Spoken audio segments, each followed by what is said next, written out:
In 1996, Tom, a divorced father of two in Newport Beach, California, met Jackie at a chili cook-off. Struck by her beauty, he introduced himself. They instantly fell madly in love and married in 1989. Jackie moved in with Tom and his two sons, who began calling her Mom due to her devotion. Having been unable to have her own children after a severe motorcycle accident at 22, Jackie embraced motherhood wholeheartedly.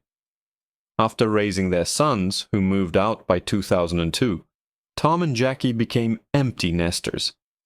For years they had meticulously saved, planning to retire by buying a yacht and sailing the California and Mexican coastlines. Despite not being wealthy, their discipline made this dream possible. In 2002, they sold their house and purchased a small yacht, named the Well-Deserved. They adored it, moving aboard and meticulously upgrading it. For 2 years they lived their dream, sailing the coast, enjoying sunsets and fresh fish. In 2004, joyous news arrived. Their first grandchild was on the way. Overjoyed, especially Jackie, they decided to sell the yacht and buy a house on land to be closer to their son and grandbaby. In November, the Hawks advertised the Well-Deserved for sale. Soon Jennifer and Skylar DeLeon offered to buy it. Thrilled, Tom and Jackie told their sons the sale would finalize soon. Days passed, but the sons received no call. Tom's brother, Jim Hawks, a retired police chief, grew concerned by their silence. He drove to Newport Beach, finding the Well-Deserved at the dock. Jim noticed unsettling oddities. Boat lines were untidy, control panel tarps removed, and dirty towels hung, uncharacteristic of meticulous Tom. He initially assumed new owners were sloppy. Jim left a note, asking new owners to call about his missing brother. Soon, Jennifer DeLeon called, confirming they bought the yacht and also couldn't reach the Hawks. She claimed they last saw Tom and Jackie driving off with the cash after the sale, mentioning a move to Mexico to be near their Arizona-based son. Jim called Patricia, the Hawks' financial manager, asking about a recent $500,000 deposit. Patricia confirmed no deposit had been made. Deeply concerned, Jim reported Tom and Jackie missing to the Newport Beach Police Department. Police immediately suspected the DeLeons. Year-old Skylar was a convicted armed robber. A detective searched the Well-Deserved, noting a supposed bloody handprint inside. A search warrant was issued, but the print was rust, and no significant evidence was found, frustrating police. Police questioned Skylar. He claimed he'd contacted Tom for a sea trial. On November 15th, he, his pregnant wife Jennifer, their daughter, notary Kathleen Harris, and friend Alonzo Mason, met the Hawks at the dock.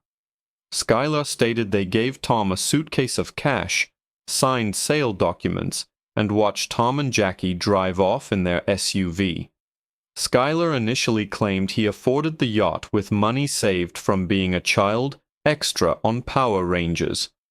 Skylar then confessed the money was stolen, drug money from his armed robbery past. He bought the yacht with it to launder the cash. Shocked, police agreed not to charge him with money laundering in exchange for his cooperation in the Hawks investigation, then released him. Jennifer, Kathleen, and Alonzo corroborated Skylar's false story. However, a detective noted Skylar claimed Tom seemed anxious, while the notary said the Hawks appeared normal. At a dead end, police issued a media bulletin. Days later, a couple in Mexico called, stating the Hawks' SUV was parked across from them. Authorities found the SUV in Mexico, confirming it belonged to Skylar. Realizing Skylar had lied about the SUV, police arrested him for money laundering. A search of his home revealed Hawks' belongings, laptops, video cameras. Despite this, Skylar and Jennifer maintained innocence, calling it a misunderstanding. Police re-interviewed notary Kathleen Harris, who, under intense questioning, broke down. She admitted Skylar paid her cash to backdate the sale documents, having never met Tom and Jackie. Next, witness Alonzo Mason was questioned. Confronted with Kathleen's confession, Alonzo initially clammed up. Offered a reduced sentence, he agreed to tell all. Alonzo, a former jailer who met Skylar in prison, revealed Skylar's confession. Skylar claimed to be an international assassin with a $1 million contract to kill bad people, Tom and Jackie Hawks. Alonzo agreed to help. On November 15th, Skylar, Alonzo, and gang member John Kennedy arrived at the dock, not for a sale, but a sea trial. Tom, a probation officer, immediately sensed unease and was reluctant. Noticing this, Skylar called Jennifer. Minutes later, Jennifer arrived with their baby. The presence of the baby immediately disarmed Jackie, who adored the child and sweet Jennifer. Seeing Jackie at ease, Tom also relaxed and agreed to the sea trial.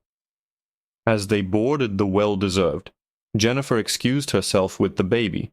Tom and Jackie, now trusting, boarded with the three men and headed for open water, with Tom piloting. Far from shore, Skylar and John lured Tom downstairs. Above, Alonzo and Jackie heard a loud commotion. Knowing Tom was being attacked, Alonzo lunged at Jackie, subduing and handcuffing her in the kitchen. Skylar and John brought Jackie downstairs. She saw Tom handcuffed on the bed. Jackie pleaded, "Why are you doing this? We just met your wife. I held your baby." Skylar ignored her, ordering Alonzo to tape their mouths and eyes, then piloted the boat to the ocean's deepest part.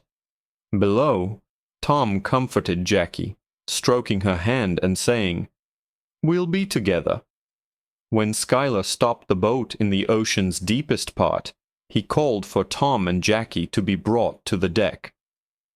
On deck, Skylar forced them to sign yacht sale documents and bank account access papers. Jackie deliberately misspelled her last name, signaling duress. After signing, the men led Tom and Jackie to the stern. Skylar ordered Alonzo to get the anchor. Knowing their fate, Jackie pleaded for their lives. Tom kicked Skylar, but John subdued them. They were placed back to back, handcuffed. Alonzo arrived with the heavy anchor. Skylar fastened the chain's end to Tom and Jackie's handcuffs, then with effort lifted the anchor and threw it overboard. As the anchor hit, the chain rapidly pulled, grinding over the railing. Jackie's head struck the boat with a loud crack. The men watched as Tom and Jackie desperately fought the anchor's weight. Overpowered, they were slowly pulled into the water, fully alive and conscious, beginning their 3,500-foot descent.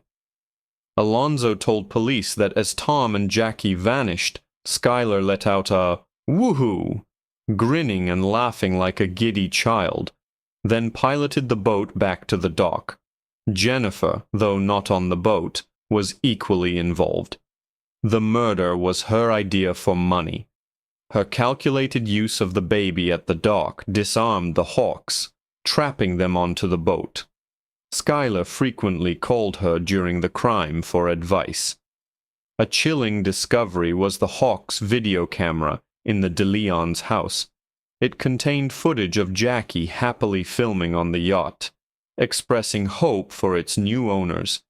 Then, the tape abruptly cut to Skylar and Jennifer at Thanksgiving dinner, days after the murders, recording over the Hawks' memories, showing their utter lack of remorse. Alonzo Mason received 20 years for his cooperation. Jennifer DeLeon was sentenced to life without parole. Skylar DeLeon and John Kennedy were sentenced to death.